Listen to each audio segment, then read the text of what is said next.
قربانی کا مقصد اور ہر نیک عمل کا مقصد اللہ تعالیٰ کی رضا ہے، اور جس نیک عمل سے اللہ کی رضا نکل جائے وہ عمل اللہ کی بارگاہ میں قبول نہیں ہوتا۔ قرآن مجید میں واضح فرمایا کہ تمہارا گوشت اور تمہارا خون اللہ کو نہیں پہنچتا۔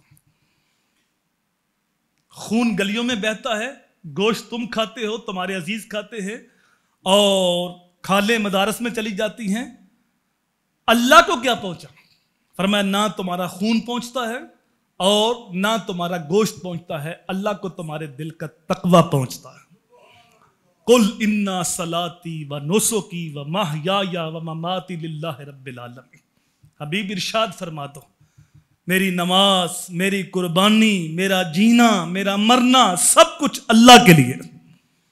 حضور صلی اللہ علیہ وآلہ وسلم نے ارشاد فرمایا اللہ تمہارے مالوں کو نہیں دیکھتا کہ تم کتنے مالدار ہو، اللہ تمہاری شکلوں کو نہیں دیکھتا کہ تم کتنے خوبصورت ہو، نہ تمہاری شکلوں کو دیکھتا ہے نہ تمہارے مالوں کو دیکھتا ہے، اللہ تمہاری نیتوں کو دیکھتا ہے اور اللہ تمہارے اعمال کو دیکھتا ہے۔ اعمال کس لیے کر رہا ہے، نیت کیا ہے؟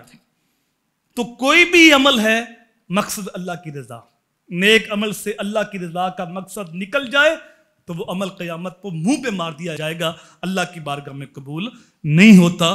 تو قربانی کا مقصد اللہ تعالیٰ کی رضا ہے،